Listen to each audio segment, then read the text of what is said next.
আহিরির plan ধরতে পেরে গেল রাঙা। সম্পূর্ণ জানতে ভিডিওটিতে একটি লাইক করে দেখতে থাকো।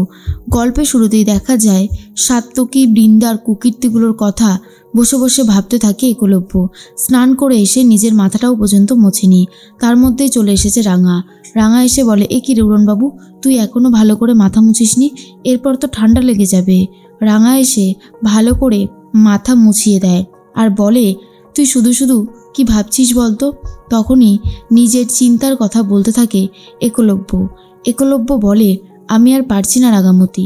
মেজদা ভাই, তারপর বৌদি এরকম যে কাজগুলো করবে তা আমি স্বপ্নেও কখনো ভাবিনি। বাবা মার কথা ওরা একবারও ভাবলো না। তখনই রাঙা বলে, চিন্তা করিস না, একদিন সব ঠিক হয়ে যাবে। এখন শুধু সময়ের অপেক্ষা।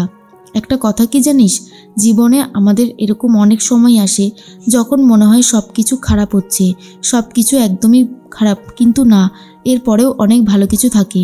আর আমার দৃঢ় বিশ্বাস সেটা একদিন ঠিকই আসবে। অন্যদিকে আহিরি ইচ্ছে করে যে কাজটা করেছিল দেখা যায় সেটা এবারে আরও বেশি করে করতে শুরু করে। পাড়া প্রতিবেশী এসে আহিরির বাড়ির দরজার সামনে ধাক্কাধাক্কি করতে থাকে দরজা।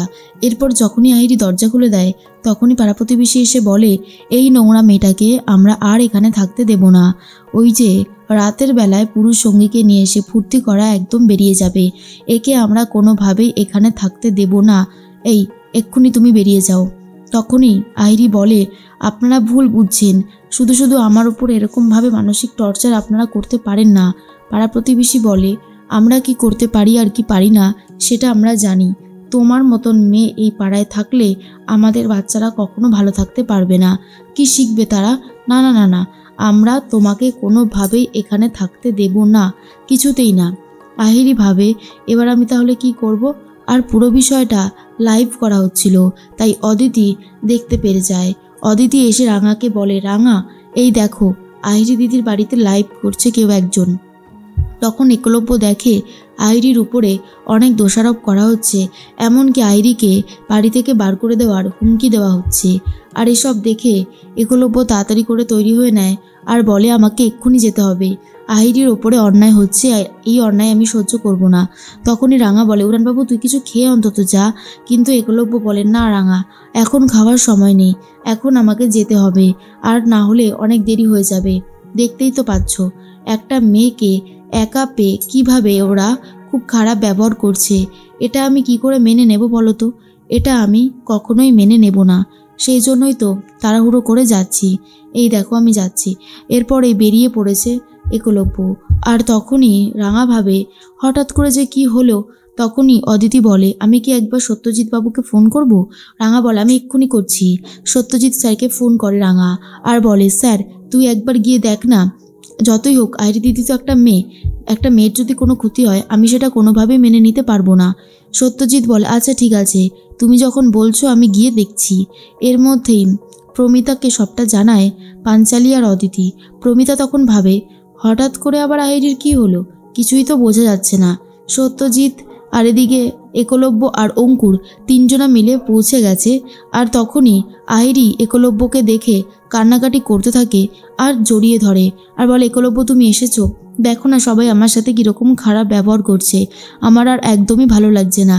একলব্য বলে, তুমি একদমই চিন্তা করো না, আমি চলে এসেছি, আর এখন আমি তোমাকে আমাদের বাড়িতে নিয়ে যাব, তোমার আর কোনো ভয় পেতে হবে না। অঙ্কুর তখন বলে, একলব্য আমার মনে হয় এই বিষয়টা নিয়ে রাঙার সাথে একবার তোমার কথা বলে নেওয়া উচিত, তাহলে ভালোই হবে, কারণ রাঙাকে না জানালে ব্যাপারটা একটু বাজে হয়ে যাবে না। একলব্য বলে, আমি জানি যে রাঙা এটাতে আপত্তি করবে না। রাঙার একটা বড় মন আছে আর রাঙা কখনোই কোনো অন্যায়কে সাপোর্ট করে না, আবার সবার পাশে থাকে।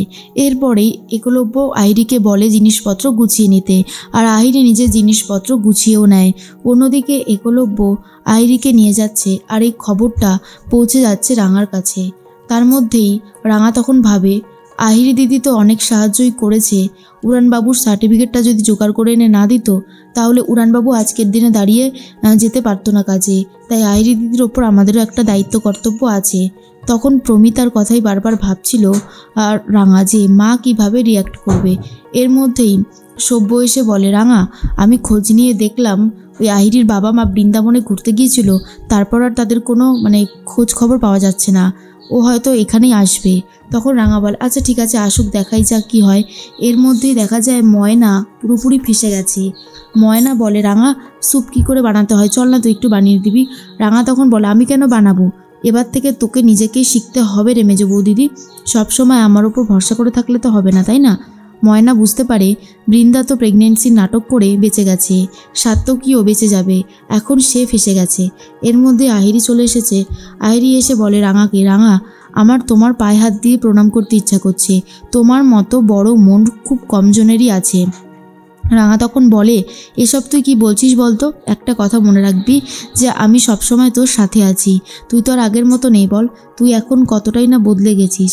তুই উড়ানবাবুর জন্য কম কিছু করেছিস, উড়ানবাবুর সেই সার্টিফিকেটটা ওকে যদি এনে না দিতিস তাহলে ও হয়তো আর কোনোদিনও কাজ করতে পারতো না। আহিরিকে যখন এই কথাগুলো বলছিল রাঙা, তখন একলব্য বুঝতে পারে কত বড় মনই না রয়েছে রাঙার, না হলে কি আর এই কথাগুলো বলতে পারতো। রাঙা তখন ভাবে যাই হয়ে যাক না কেন আমি আহিরি দিদির ওপর আর রাগারাগি করব না, আহিরি দিদিকে ভুল বুঝবো না। কিন্তু আহিরি ভাবে রাঙার এই সুযোগটাই সে নিয়ে নেবে, একলব্যর কাছে যাবে আর একলব্যকে নিজের করে পাবে। কিন্তু রাঙা রয়েছে, রাঙা খুব ভালো মতনই জানে আহিরির ওপর কখন কোথায় নজরদারি করতে হবে।